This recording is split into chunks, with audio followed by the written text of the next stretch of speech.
Puisque vous le voyez sur ces images, la police britannique va s'exprimer à nouveau à travers l'un de ses représentants. Écoutez.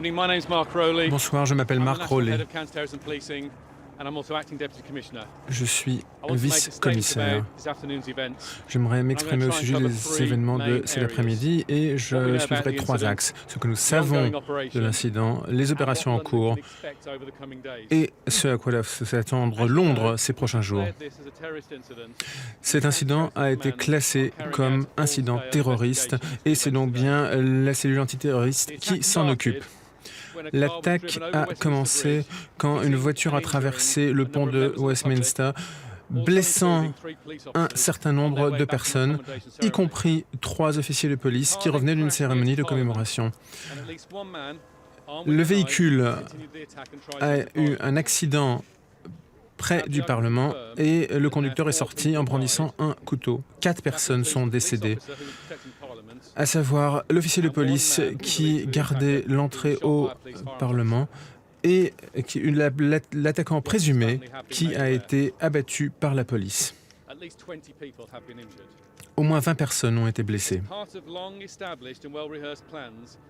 Des plans établis depuis longtemps et avec de nombreuses répétitions sont en ce moment mis en œuvre. Les officiers de police en patrouille sont armés. Nos opérations continuent et nous croyons qu'il y a un seul attaquant, en tous les cas en ce moment, et nous continuons à explorer le quartier qui a été bouclé de la manière la plus soigneuse possible. Ceux qui travaillent au Parlement et qui sont dans le quartier comprennent que la police doit prendre ses actions. Et je tiens à les remercier pour leur soutien. La cellule d'antiterrorisme dirige ces opérations. Et si quelqu'un a des informations que nous ne connaissons pas, adressez-vous à la police, s'il vous plaît. Nous allons mener une enquête détaillée afin de recouvrer tout ce qui peut éclairer l'incident. En ce moment où les gens rentrent du travail, ainsi que les jours suivants dans les transports publics et dans les rues, le public verra des officiers de police armés. Nous travaillerons plus longtemps et nous travaillerons aux côtés des forces de sécurité londoniennes. S'il est nécessaire, l'armée sera également déployée. Nous avons ouvert un centre d'appel pour ceux qui se soucient de membres de leur famille ou d'amis qui auraient pu être victimes de cette attaque. Notre force en tant que ville dépend de notre capacité à nous unir et à être solidaires. Si quelqu'un agit de manière bizarre, n'hésitez pas à nous contacter. Mes pensées vont à tous ceux qui ont été concernés par les victimes, par les attaques d'aujourd'hui. C'est une journée que nous espérions ne voir jamais arriver, mais qui maintenant, hélas, est arrivée. Nous allons continuer à faire tout ce que nous pouvons pour protéger ceux qui vivent à Londres. Vous avez maintenant la parole pour les questions.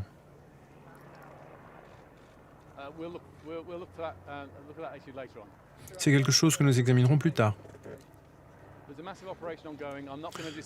Une opération de grande ampleur est en cours et vous comprendrez bien sûr que je ne discute pas les opérations en cours. Oui, l'un des gardes en faction devant le Parlement a été tué.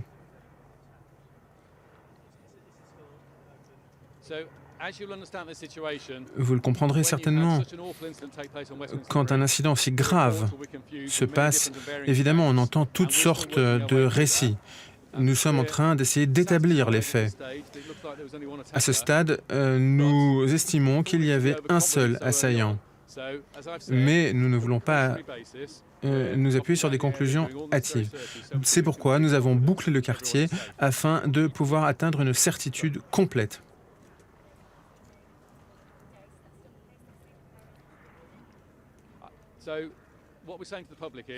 Notre message à tous est, s'il vous plaît, soyez vigilants. Il n'y a pas de raison particulière de se soucier et attendez-vous à avoir une présence plus forte de la police dans les rues de Londres.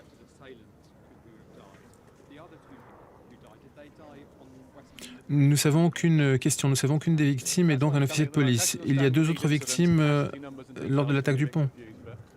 Oui, les informations n'ont pas encore été recoupées, mais nous pensons que certaines victimes sont mortes sur le pont. Bien entendu, l'enquête est en cours, elle progresse. Je ne suis pas en mesure de vous donner des détails pour des raisons que vous comprendrez. Cette situation est terrible. Un officier de police est décédé. Merci beaucoup.